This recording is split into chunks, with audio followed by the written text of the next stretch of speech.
Bienvenue sur le satellite de verbolocalisation qui sert à s'orienter dans la galaxie conjugaison. Malheureusement, il est endommagé. J'espère que vous êtes bricoleur. C'est une toute petite réparation. Il ne manque que les terminaisons du présent de l'indicatif. Bravo, Alice! Au présent, les verbes en ir, comme finir, courir ou venir, ont des terminaisons régulières.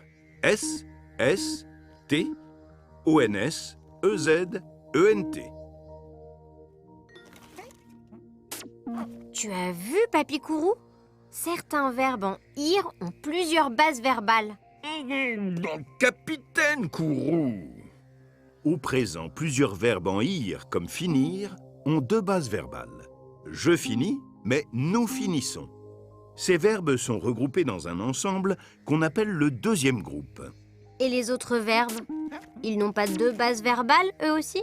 Les autres verbes en ir, comme courir, partir ou venir, peuvent avoir une, deux ou trois bases verbales. Ils sont classés avec les verbes irréguliers dans un ensemble qu'on appelle le troisième groupe. Maintenant, il faut réparer les verbes irréguliers du troisième groupe. Les verbes en re, comme lire, les verbes en war, comme pouvoir, et certains verbes en ir, comme couvrir.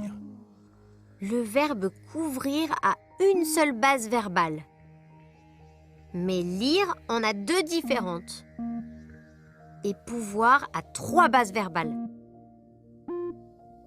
Absolument! Au présent, les verbes du troisième groupe ont un nombre variable de bases verbales.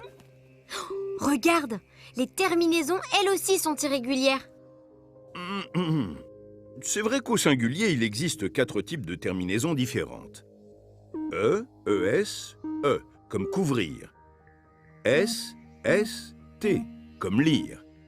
S, S, D, comme descendre. Et X, X, T, comme pouvoir. Mais au pluriel, les terminaisons sont régulières. ONS, EZ, ENT. Et comment fait-on lorsque les conjugaisons s'entendent pareil? Je lis, tu lis, il lit. Je peux, tu peux, il peut. Pour ne pas se tromper, il faut observer le sujet du verbe. Et aussi, bien apprendre ses conjugaisons. Comme moi. Mais où est passé Jules? Oh, sacré Jules, je ne te savais pas si attaché à la conjugaison.